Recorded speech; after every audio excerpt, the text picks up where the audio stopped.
story. This is the smoke that's filling the downtown area around Morrell Park.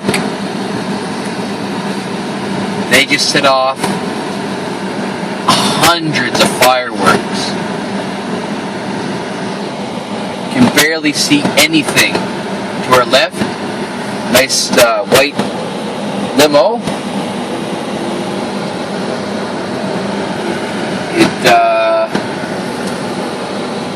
It's pretty smoky down here.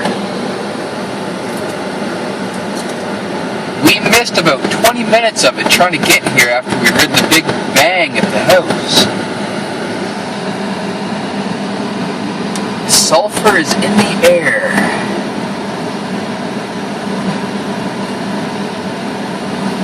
Unreal.